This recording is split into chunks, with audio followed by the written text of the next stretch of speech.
Right,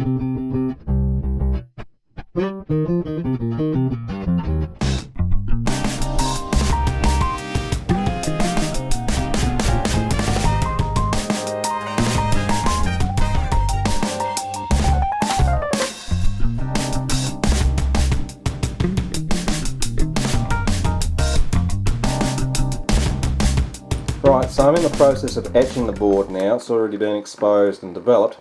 And I did get asked the question on a previous video, how do I get nice clear traces when it's developed? Well, it's several variables here. One, it's the type of photographic sensitive resist that is being used. I use a board named Kinsten, that's K-I-N-S-T-E-N,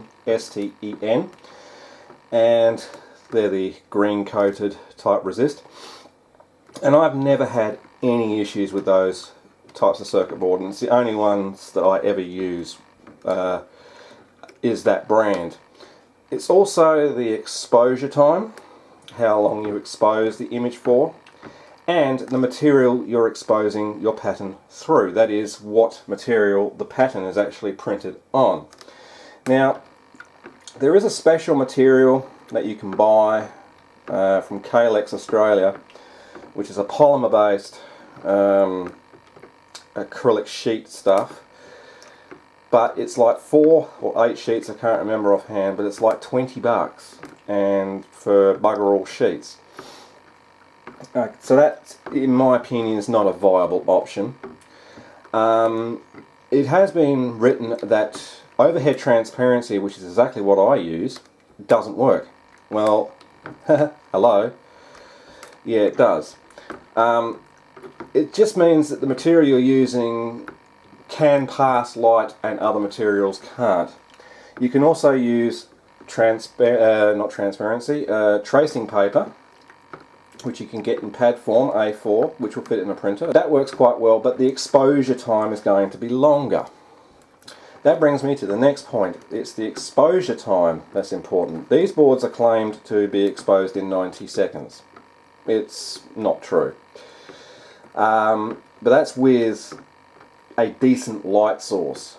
I currently expose at 3 minutes. If I was using tracing paper, it'd be more closer to 10 with the current light box I'm using. You can use fluoro tubes, normal 15-watt ones, about 2 foot long ones, 2 of them. But again, you're looking at a exposure time of about 10 to 15 minutes to get it nice and clear. Also, going on the light source is the distance of the lights from the exposed material.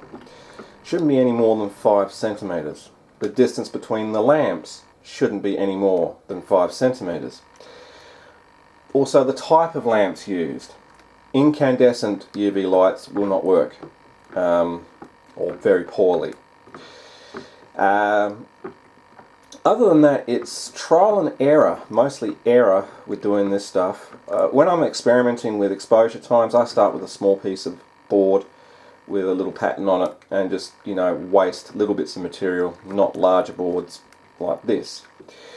Once I've got my exposure time down pat, it's still not quite right because I am getting pitting through the resist there on thick traces like I've got there, and after I've exposed and developed, and that's really hit and miss. It's beyond my control.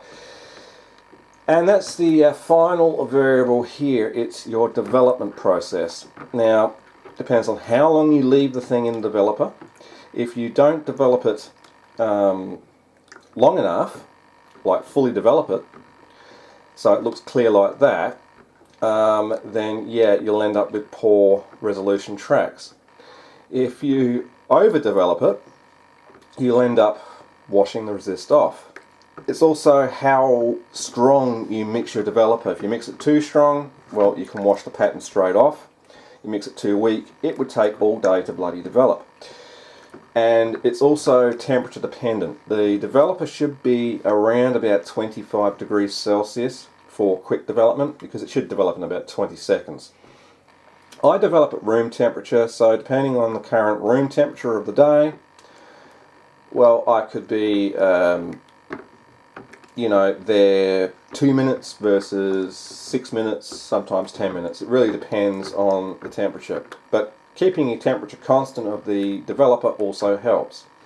So I hope that's answered the question that the person posted on my last video about how I get clear traces like this. It's basically, you know, trial and error and a lot of practice. I've been doing photo etch for 12 odd years now.